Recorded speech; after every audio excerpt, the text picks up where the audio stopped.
Assalamualaikum warahmatullahi wabarakatuh. Bismillahirrahmanirrahim. Alhamdulillahi rabbil alamin. Wassalatu wassalamu ala asyrafil anbiya wal mursalin Sayyidina wa maulana Muhammadin wa ala alihi wa sahbihi ajma'in. Asyhadu an la ilaha illallah wahdahu la syarikalah.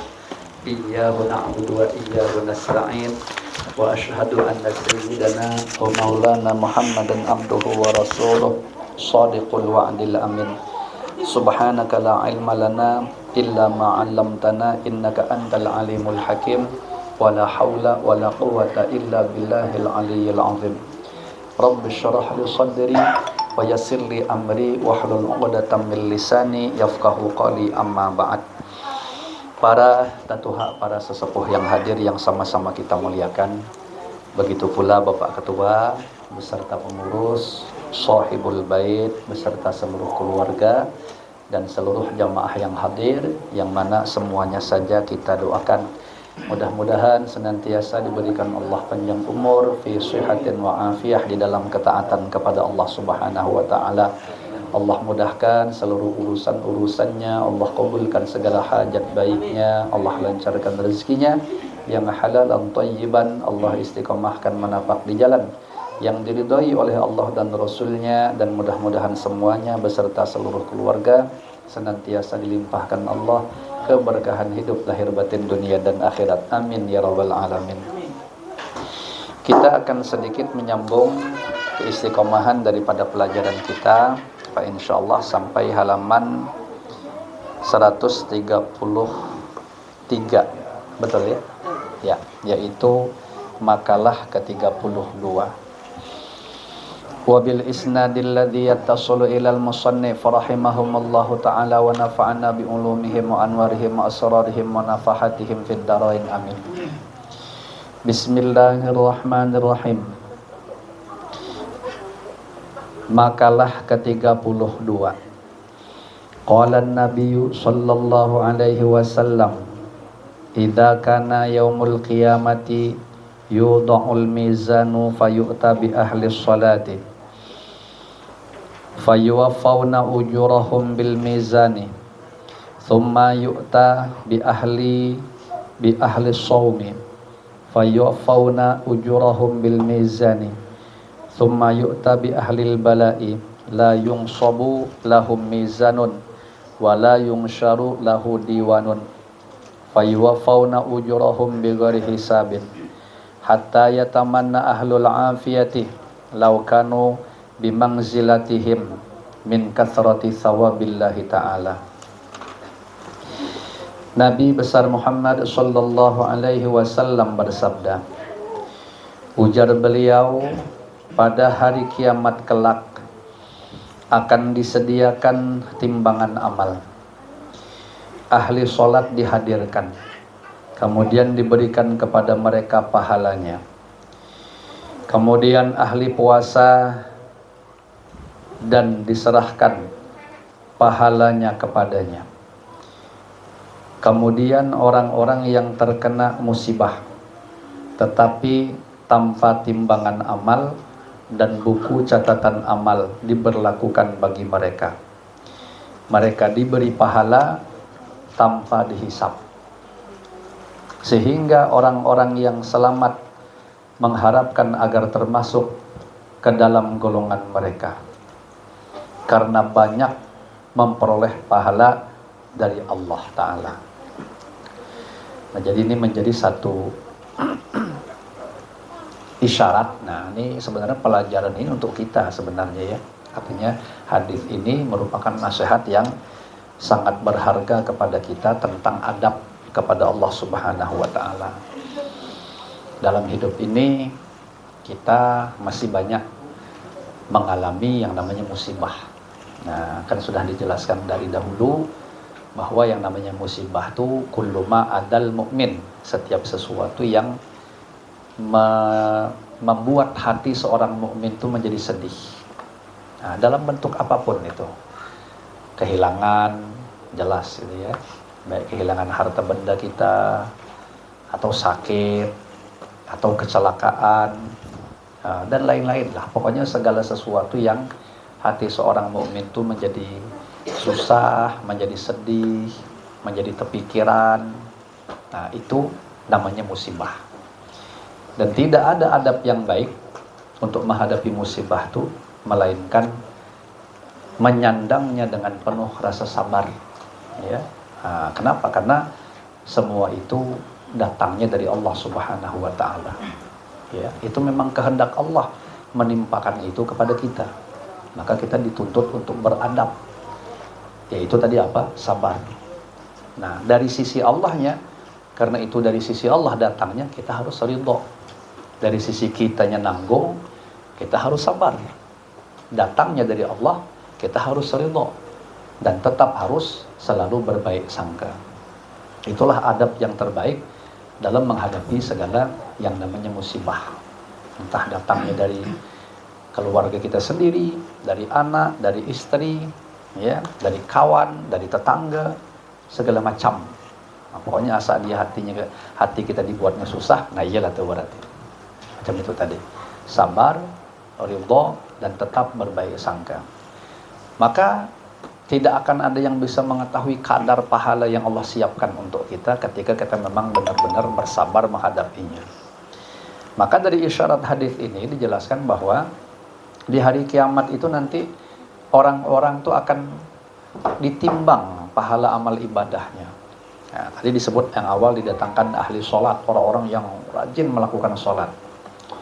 Ditimbang amalnya, besar pahalanya, tapi ditimbang masih. Walaupun sebesar apa masih terukur pakai timbangan, baru diberikan pahalanya. Lalu didatangkan pula tadi orang-orang yang ahli puasa, sama ditimbang juga amal ibadah puasanya. Nah, terukur kan, berarti dengan timbangan tuh diberikan pula pahalanya. Sekali pas giliran tiba ahli bala, orang-orang yang biasa mendapatkan bala musibah di dunia ini, tidak ada bahasa ditegakkan timbangan. Ya, jadi artinya pahala mereka tuh tidak bisa ditimbang saking banyaknya. Nah, dan catatan buku mereka pun tidak diserahkan. Kalau misalnya ini catatan baik, ini catatan buruk ini, mereka tidak ada diperlihatkan catatan itu. Artinya langsung pahala yang tanpa bisa dihitung tadi dilimpahkan kepada mereka, disuruh masuk surga. Bighairi hisab. Sehingga menjadikan orang-orang seakan-akan kalau bahasa kita tuh iri. Ya. Nah, orang-orang yang tadi disebut di sini dengan bahasa orang-orang yang selamat, maksudnya orang-orang yang waktu di dunia ini jarang dapat bala musibah. Mungkin hidupnya nyaman, berduit, badan sehat walafiat, apa yang mau dimauinya dapat terus, ya, apa yang dikehendakinya keturutan. Nah, itu mereka tuh iri nanti kepada orang-orang yang ternyata waktu di dunia ini susah, tapi mereka beradab seperti yang kita sebutkan di depan tadi. Ternyata mereka dapat luar biasa balasan dari Allah, sehingga menjadikan orang-orang itu tadi yang nyaman-nyaman tuh iri. Seakan-akan mereka bilang, waduh, kalau tahu macam ini, aku seakan-akan kalau bangsa dibalikkan lagi ke dunia, aku rela juga banyak kena bala musibah nih. Bahkan sampai ada dalam satu riwayat yang saya dapatkan tuh, mereka itu rela andaikan badan mereka tuh harus terpotong-potong, ya, di dalam menanggung bala musibah itu tadi. Nah, artinya saking luar biasanya pahala yang disediakan oleh Allah. Kalau kita tidak usah lah sampai badan terpotong-potong gitu, ya. Yang tidak usah banyak berharap macam mana bala musibah. Yang nyaman itu nikmati yang ada sekarang, ya. Apa tuh? Tidaklah di antara kita melainkan pasti ada bahagiannya. Bagian ke harta kah? Atau bahagian ke lain-lain? Pasti ada loh, hampir dipastikan. Karena Allah Subhanahu wa taala sendiri mengatakan dalam Al-Qur'an, walanabluwannakum. Sungguh kami benar-benar akan mencoba kalian. Itu artinya tidak ada di antara kita di sini melainkan semua dapat bahagian porsinya masing-masing. Ya. Nah, mohon maaf lahir batin kalau macam bagi yang jomblo, ya. Itu masih sedih kalau nengok orang bermotor berdua gitu kan. Ya Allah, kapan giliran aku, ibaratnya, ya. Jangan gojlok di darso, yang lain pun banyak yang jomblo di sini. Kira, ya Maya? Iya. Nah, yang sudah dapat jodoh, ya mohon maaf lahir batin, mungkin merindukan anak, atau nak nambah lagi kah misalnya. ya, dan lain sebagainya. Nah, itu semuanya ada bentuk cobaan masing-masing, ya. Jadi jangan merasa bahwa kitalah yang paling susah, yang paling berat cobaan hidupnya, yang paling banyak dapat musibah. Tidak. Lasta wahdak. Nah, itu dalam rumusan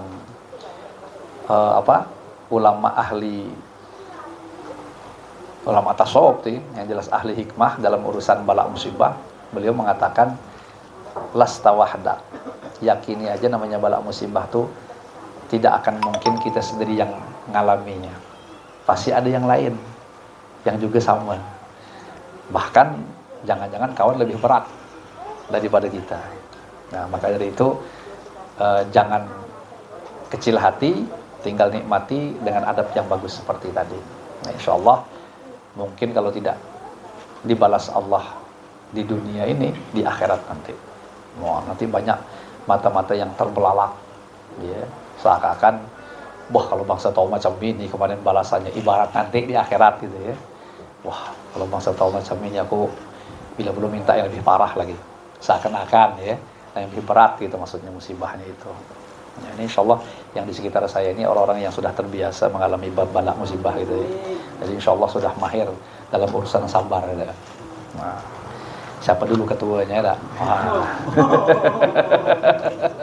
Beliau sesepuh itu ya. Oke. Makalah ke-33.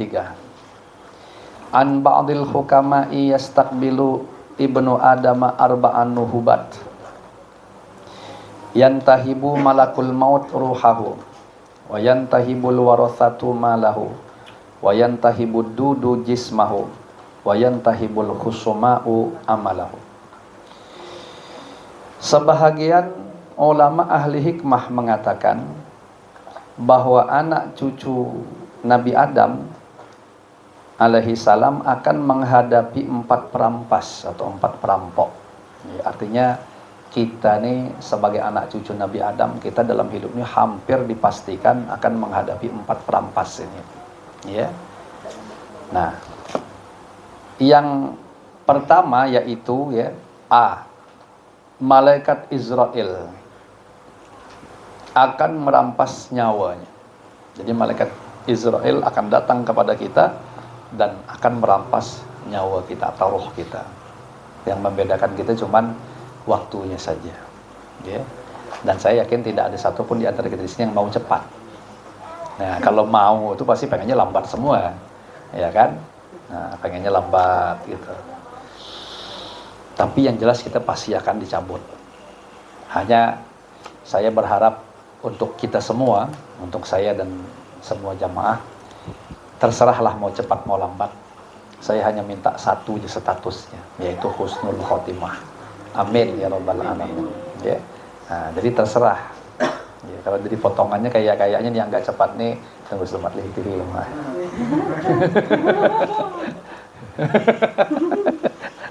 Semuanya rata-rata mudahan jangan saya nih. Itu tandanya masih pengen hidup lawas ya tak? Yang penting husnul khotimah tadi. Bentuknya terserah juga. Apalagi dalam keadaan sholat, apa dalam sedang kalau mengaji, apalagi dalam keadaan bekerja itu dengan niat yang bagus, mencari duit yang halal untuk menutupi kebutuhan rumah tangga, sekalinya meninggal di saat begawi, husnul khotimah juga. Ya, jadi tidak mesti harus bentuknya lagi kayak ibadah mahdhah itu tidak mesti. Ya, biar tuh misalnya mau kebun, ngait-ngait pinang sekali ngait, swak, kejatuhan malah misalnya, meninggal misalnya, nah itu termasuk syahid. Ya, husnul khotimah. Yang kedua atau B, ahli waris yang akan merampas hartanya. Nah, di saat kita sudah meninggal tadi, secara spontan harta milik kita langsung beralih atau berpindah tangan, berpindah kepemilikan menjadi milik ahli waris. Makanya pian sekarang nih kalau yang sudah berkeluarga, dah beranak, mencari duit, nah, niatkan tuh hartanya itu mudah-mudahan menjadi fasilitas ibadah untuk ahli waris kita. Sekira-kira memang harta ini kita yang beruyuh-uyuh bercari, namun ternyata umur kita tidak sampai untuk menikmatinya, lalu harta ini nanti akan menjadi milik ahli waris. Mudah-mudahan dimanfaatkan oleh ahli waris sebagai fasilitas ibadah kepada Allah Ta'ala. Terserahlah, ya jelas namanya fasilitas itu terserah mau dibelikannya apa atau mau dipakainya apa. Yang jelas semua pentasarufan atau pembelanjaan harta itu mudahan pada hal-hal yang diridhoi oleh Allah dan Rasulnya. Nah, itu terserah sekali lagi bentuknya itu. Nah, mulai sejak didilah maka dari itu yang si anak ini itu bersiap-siap mencetak ahli warisnya menjadi orang-orang yang bertakwa, ya, orang-orang yang qanaah, orang-orang yang zuhud, orang-orang yang bersyukur, orang-orang yang berilmu, orang-orang yang beribadah. Nah, cetak ahli waris kita seperti itu. Syukur-syukur dipondokkan, ya, dipondokkan supaya baguslah. Walaupun kita sadar bahwa tidak semua anak mondok itu bagus. Dalam realitanya kita tidak bisa memungkiri memang ada seakan-akan di antara beberapa anak itu yang dipondokkan ternyata buntat aja, malah seakan-akan lebih parah daripada yang tidak mondok. Nah, itu ada yang seperti itu. Nah, mungkin itu kenapa bisa seperti itu, mungkin ada kesalahan-kesalahan dalam hal adab maupun mungkin di waktu mondok itu banyak melanggar atau lain sebagainya. Itu biasanya hal-hal kayak gitu bisa terjadi. Tapi kalau secara umum tentu kan namanya harapan insya Allah yang terbaik aja. Ini namanya usaha kita, usaha. Nah, kalau sudah seperti itu anak kita biar nak jadi orang sesugih-sugihnya yang nanti dengan niatan tadi anak kita yang akan mengelola harta kekayaan kita, dipersilahkan. Karena mereka sudah bertakwa tadi itu, sudah baik insya Allah aman nanti harta itu. Ya, tapi kalau tidak diberi pendidikan yang baik, akhlak yang baik, nanti piannya akan nyesal. Ya, belum lagi kita meninggal, dia mau kelahi berdahulu, sudah kakak beradik berebut harta. Nah, itu anaknya macam itu. Sudah kita meninggal, waduh, tidak diingat lalu dia. Harta kita habis dibuatnya nyegek. Dia beli sesuatu daripada dunia ini hanya tujuannya untuk tafakhur, berbangga-banggaan. Ya, kita yang sengsara. Nah, kalau sudah bahasa kita sengsara itu ya uyuhlah lah. Hisapnya kita yang kena, yang nikmati dia beleha-leha, misalnya itu berbangga-banggaan tadi. Sementara kita yang uyuh di alam kubur kena pantungi malaikat terus. Ya. Inilah kau nih gara-gara kau lah nih kata malaikat. Tinggal tuh kalau tuh anak kau tuh bontat segala macam. Tapok di sini kok. Tapok. Uyuh kita. Rugi ya, rugi. Yang C atau yang ketiga, ulat akan merampas tubuhnya. Maksudnya ketika kita masuk dalam kubur tuh, nah ulat, cacing segala macam, ya, gegermetan kalau orang Jawa bilang tuh, binatang-binatang melata itu, nah, dia akan menunggu kita di alam kubur gitu. Nah, sehingga yang terjadi tubuh yang bagus-bagus kita pelihara setiap hari, payahlah tubuh yang dibikin sebaik mungkin fitness, ada six pack, ya kan, 6 kotak gitu. Ada yang sikok cuman one pack ya. One pack. Masya Allah ya. Nah, kalau macam begini itu yang wajahnya setiap hari dipoles, dijaga, skincare ya, apa namanya, nggak paham juga saya. Pokoknya membuat orang terpesona kalau melihatnya dah. Nah, masuk kubur gentian ulat sama cacing yang bakal menggerogoti. Ini ya kata ulat sama cacing, tubuh yang kau pelihara bagus-bagus di sini, giliran aku pula yang menggerogotinya. Nah, itu nanti nasib kita.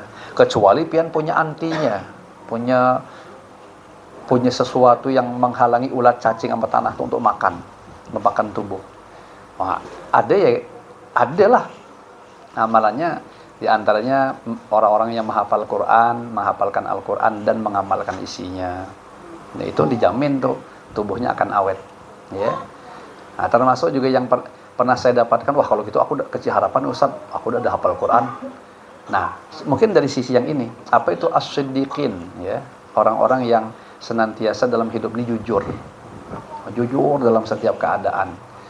Nah, jadi memang saking jujurnya terkenal dengan kejujurannya, bisa dipercaya. Nah, ini insya Allah kita masih punya kesempatan kalau ini. Nah, jadikan diri kita orang-orang yang selalu jujur. Nah, maka insya Allah nanti di dalam kubur tubuh kita tidak akan dimakan ulat dan cacing. Ya. Kemudian yang keempat atau yang D, ya, yang akan merampas, orang yang mempunyai hak yang dirampas haknya akan merampas pahala amalnya. Maksudnya itu orang yang sewaktu hidup di dunia ini kita zalimi, kita pernah menzalimi orang dalam bentuk apapun, ya, mau kaitannya ke harta, ke harga diri, ke kehormatan, ke agama, ke pribadi. Pokoknya asal kita pernah menzalimi dia, nah dia nanti akan merampas pahala kita tuh. Nah, kita gunjing orang, nah nanti dia akan ngambil pahalanya. Kita ngambil harta orang, berhutang tidak bayar misalnya, nah itu nanti kita akan dirampas pahala kita sekadar dengan hutangan yang kita berhutang yang tidak kita bayar itu. Nah jadi istilahnya itu pesannya berhati-hati menzalimi orang di dalam hidup ini. Maka hendaklah segera diselesaikan sebelum meninggal, balik-balikkan, minimal kalau tidak bisa balikkan istihlal, datangi dia minta halal. Nah, kalau sudah sekuat tenaga berusaha keras untuk menyelesaikan itu tidak bisa juga, ya banyak-banyaknya bikin pahala dan istighfar meminta ampun untuk diri kita dan orang yang kita zalimi itu. Mudahan dengan doa baik yang kita panjatkan untuk dia, ya banyak kan supaya dia diberikan Allah ampunan misal itu, mudahan amal ibadah dia diterima Allah. Nah itu doa kebaikan-kebaikan kepada orang-orang yang pernah kita zalimi. Nah, nanti itu yang akan insya Allah menjadikan pembayaran kita di hari kiamat nanti di mahkamah ilahiyah. Nah, sangat mudah bagi Allah Ta'ala pas disidang di hadapan Allah, lalu Allah buka hatinya sehingga dia mau memaafkan kita walaupun di akhirat nanti gitu, sehingga bebas kita. Nah itu yang harus kita jaga, ya.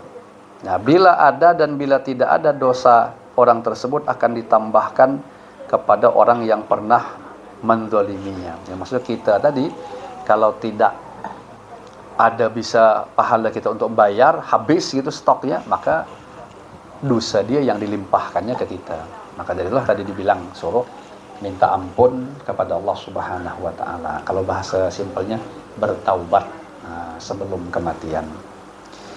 Dari sini sebelum saya lanjutkan, mungkin sekali-sekali ada pertanyaan yang mau ditanyakan dengan permasalahan yang bebas, tidak mesti harus sama dengan materi yang disampaikan. Ada kira-kira? Dari ibu-ibu?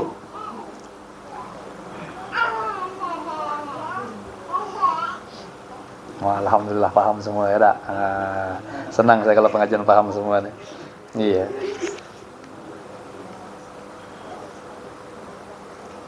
Nah, kita kalau gitu satu makalah lagi. Baru saya tutup. Kan tidak ada acara apa-apa kan? Nah, tidak ada. Makalah ke-34. An ba'dil hukama'i man ishtaghala bisyahawati fala budda minan nisa'i. Wa man ishtaghala bi jam'il mali fala budda lahu minal harami. Wa man ishtaghala bi mana fi'il muslimina fala budda lahu minal mudarati. Wa man ishtaghala bil ibadati fala budda lahu minal ilmi.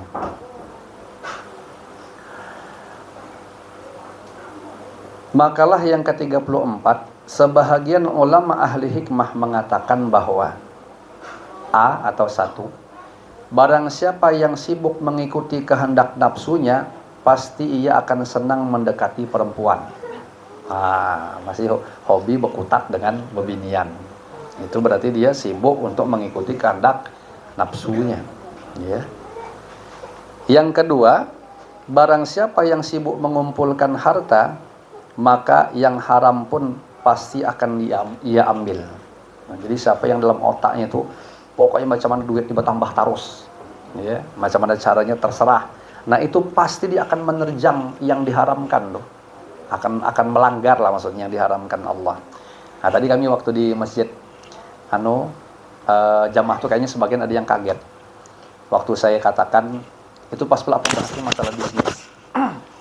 Jadi saya bilang bisnis itu ya yang bagus, tapi bukan kata saya sebenarnya, kata Guru Bahit di dalam kitab pengajian beliau itu. Kalau tidak salah itu ambilan di kitab Al-Hikam itu. Cuma saya lupa hikam yang keberapa. Jadi kan kita semua ini kan begawi nih, bekerja. Maka kalau pengen tahu pekerjaan kita tuh berkah atau tidak, lihat beberapa tandanya. Nah, di antara tanda pekerjaan kita tuh baik, artinya diberkahi, adalah di saat kita menggeluti pekerjaan itu, kita mesti tidak akan sampai meninggalkan perintah Allah atau nerjang larangan. Termasuk di antaranya tanda pekerjaan itu baik adalah di saat menggeluti pekerjaan itu kita tidak akan mungkin berani meninggalkan sembahyang. Nah, kalau kita sampai berani meninggalkan sembahyang, dipastikan pekerjaan itu tidak berkah, walaupun bentuknya halal. Nah, jadi kita katakan contohnya macam mana kayak bisnis nih. Barangnya memang haram. Ya, itu kan nerjang larangan tuh ya. Narkoba misalnya. Nah, itu jelas keharamannya. Nah, ada satu contoh yang mereka kaget. Ada juga saya bilang keharaman ini bukan di sisi barang, tapi di sisi waktu. Nah, macam mana maksudnya di sisi waktu, Ustaz katanya? Contohnya kayak orang berdagang jual beli. Nih, kayak Citra saya bilang halal kan, halal. Tapi jualnya pas di hari Jumat rahatan orang adzan yang kedua. Maka siapa yang beli, siapa yang berjual haram tuh. Nah, kaget dia. Gitu ya Ustaz, iya. Nah, saya tunjukkan dalilnya. Itu yang ayatnya itu, ya Allah, surah Al-Jumu'ah ayat 9 ya. Nah, saya cek ya, saya tidak ada hafal Quran Bang. Gimana sama-sama kita simak gitu maksudnya.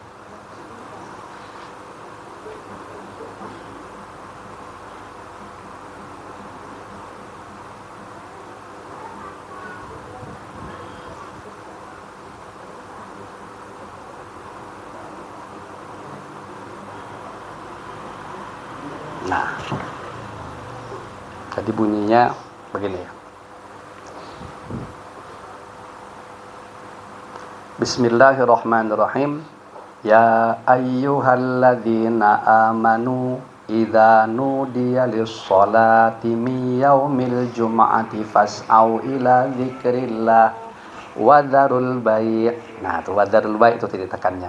Dzalikum khairul lakum in kuntum ta'lamun. Nah, terjemahnya ya. Wahai orang-orang yang beriman, apabila seruan untuk melaksanakan sholat pada hari Jumat telah dikumandangkan. Maksudnya apa tuh? Adzan. Apabila adzan dikumandangkan. Nah, adzan yang keberapa nih? Ternyata ulama mengharamkan tuh ketika adzan kedua.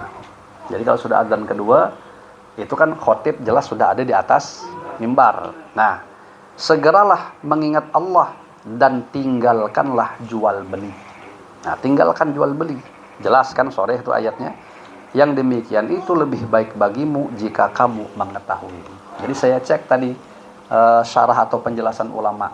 Nah, adzan kan sebenarnya adzan kan Jumat kan ada dua kali lah. Satunya khotib belum naik, ya, yang satunya adzan kedua itu khotib sudah naik. Nah, jadi apabila sudah khotib naik, Bilal memandangkan azan, kok kita melakukan transaksi, maka haram transaksi kita. Jadi bukan keharaman banyunya ini, tapi transaksi itu. Cuman secara pandangan fikih sah jual belinya, cuman haram. Nah, berarti yang minum tetap minum karena haram, yang dapat duit si penjual juga terjual duit, hasilnya dapat duit haram. Nah, ini kalau bangsa dimakan oleh orang sekeluargaan, berarti hasilnya itu sama dengan pemakan barang haram. Nah, berhati-hati. Jadi jangan sampai kita, nah ini mohon maaf lahir batin pula di antara jamaah kita ini mungkin ada yang pergi ke laut misalnya mencari ikan. Nah, itu hati-hati mencari, jangan sampai di hari Jumat yang sekira-kira efeknya bakal meninggalkan Jumatan. Nah, jadi harus hebat ngakalinya. Ya, apa mau malamnya kah berangkat? Nanti berapa butuh waktu dari laut balik ke Tungkal? Intinya jam 11 tuh kalau bisa sudah ada di Tungkal mempersiapkan diri. Kalau nak berangkat lagi habis Jumatan dipersilahkan. Ya, ibaratnya intinya itu jangan sampai pekerjaan kita menjadikan kita meninggalkan sembahyang. Itu cuman. Nah, jadi bentuk apa aja pekerjaan silahkan geluti. Tapi pas Allah manggil atau naikkan. Syukur-syukur bisa berjamaah walaupun hanya di rumah. Nah, jangan sampai tidak lalu-lalu sembahyang. Makanya saya tuh kalau sudah musim Maulid, Mi'raj tuh kalau sudah undangan ceramah, saya kalau paling susah lah kalau sudah undangannya itu di hari Jumat itu. Ya, macam kayak diguntung. Kapan acaranya? Sabtu. Waduh, saya bilang nih. Maka kan tidak bisa. Kalau pergi hari Sabtu, hari paginya pasti hari Jumat. Nah, saya kalau sudah ketemu macam itu, ngakalinya saya Jumat pagi itu saya berangkat ke Tembilahan. Kalau di Tembilahan tuh biasanya setengah jam sebelum Jumatan sampai itu. Bahkan kadang-kadang bisa seperempat jam cuman. Nah, yang jelas dapat di sana berwudu, ikut sholat Jumat. Baru nanti setelah Jumatan ambil lagi speedboat jalur ke Guntung. Kalau langsung dari sini jelas tidak bakal terkejar, karena dari sini ke Guntung itu biasanya jam 10-an. Nah, jadi kasihan juga kadang-kadang saya tuh ya, kayak yang paling banyak perasaan saya ninggalkan sembahyang nih itu diantaranya yang speedboat tuh supir-supirnya tanggung betul. Padahal apalah salahnya berangkat itu setelah zuhur sekalian.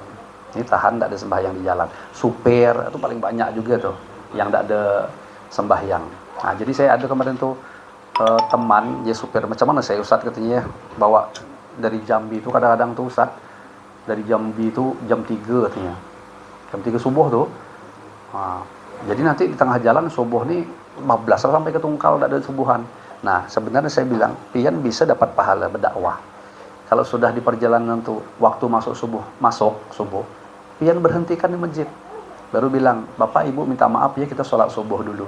Urusan penumpang tuh mau atau tidak itu urusan dia, tapi minimal kita sebagai supir nyontohkan bahwa ketika masuknya waktu sholat kita memberi kesempatan ya untuk umat Rasulullah mau mengerjakan sholat. Syukur-syukur kalau dianya mau, berarti kita dapat pahala. Umpama dia tidak mau, kita tidak dapat dosa. Soalnya kenapa? Karena kita sudah nawarkan. Tapi kalau kita ikut bablas, berarti haram pula yang kita gawi. Dan kita membuat umat Rasulullah pun semobilan juga ikut haram.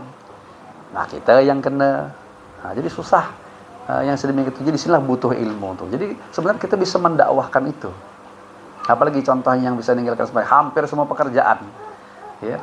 Nah, jadi hati-hati menggeluti satu pekerjaan yang dengan kita geluti pekerjaan itu menjadikan kita sekali lagi meninggalkan sembahyang. Pasti rugi lihat. Ya, pasti rugi, hampir dipastikan gitu.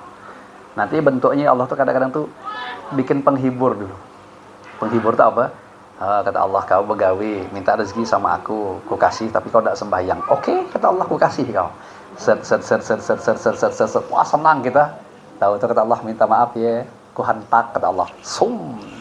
Tahu-tahu kita capek-capek tadi bekerja entah sekian bulan, banyak dapat duit. Tahu-tahu Allah bikin ada sesuatu yang nanti mau tidak mau duitnya habis nih.